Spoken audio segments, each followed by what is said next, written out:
What is simulation teaching? Describe its various steps. How is it useful as a teaching strategy? Meaning of simulated teaching. Simulated teaching is a teacher training technique. It is used to bring about modification in the behavior of the teacher. It is based on sociodrama. The main aspect of simulation in teaching is the introduction of a student-teacher to teach in non-stressful conditions.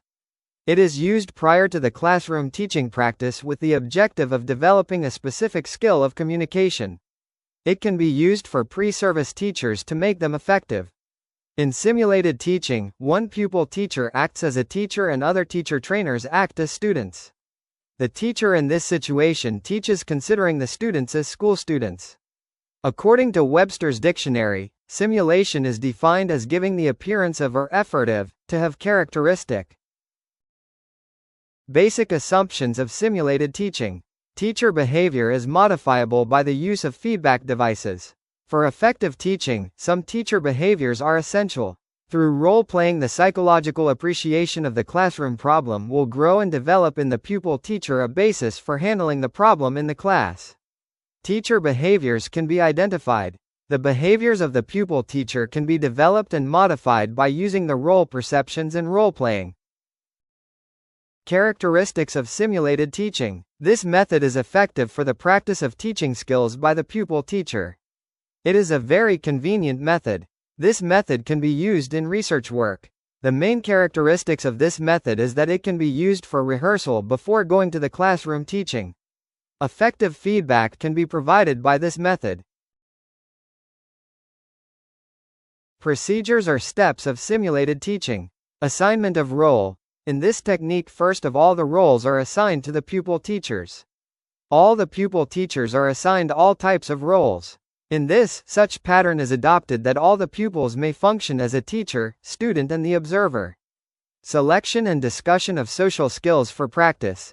After assigning the roles, some specific social skills are selected and these are discussed.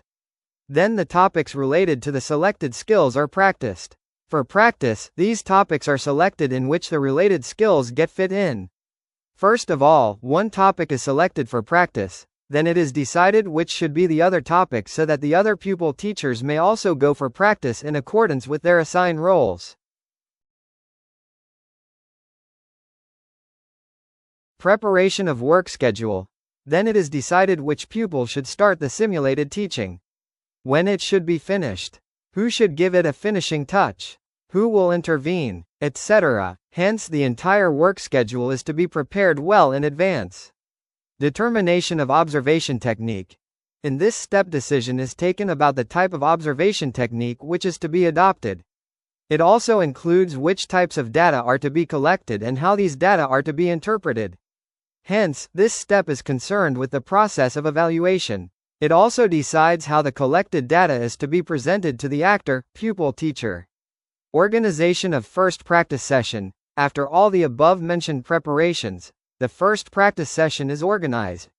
Feedback about the teaching is provided to the pupil teacher who participates in the practice session. The data regarding first practice session is recorded so that the teaching behavior can be evaluated on the basis of such recorded data. This step also includes the mutual consultation and discussion. In this way, session goes on and every pupil teacher enjoys his turn for practice. Preparation or altering the procedure. After the first session, preparation is made to bring changes in the procedure or process. In this, topics are changed. Besides this, pupil teachers, observers and teaching skill are also changed. Hence, in this changed procedure also the roles of the pupil teachers are assigned and all the pupil teachers are provided with opportunities for practice. In this way, this cycle goes on till the pupil teacher is trained.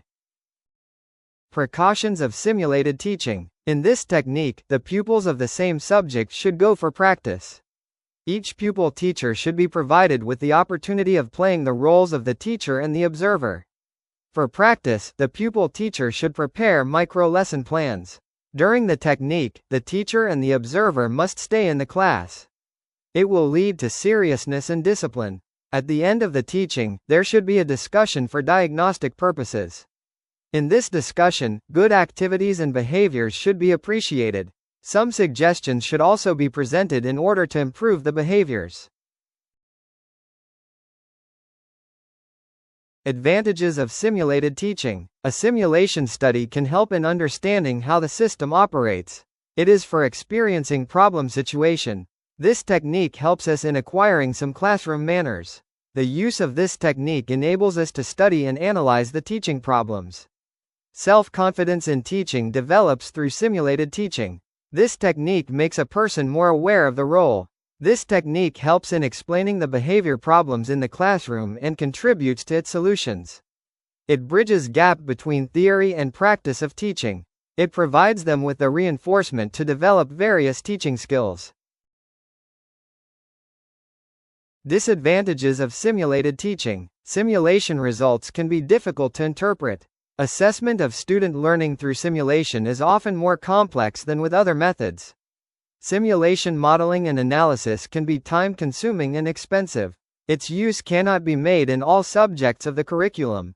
This method requires a lot of preparation on the part of the teachers which they might not be ready to take. For beginners, it may be difficult to practice a few teaching skills. The observer who is doing the role may incorrect reading. Resources and time are required to develop a quality learning experience with simulation. Simulated experiences are more realistic than some other techniques, and they can be so engaging that students forget the educational purpose of the exercise. Thank you for watching. Don't forget to like, subscribe, and share for more videos.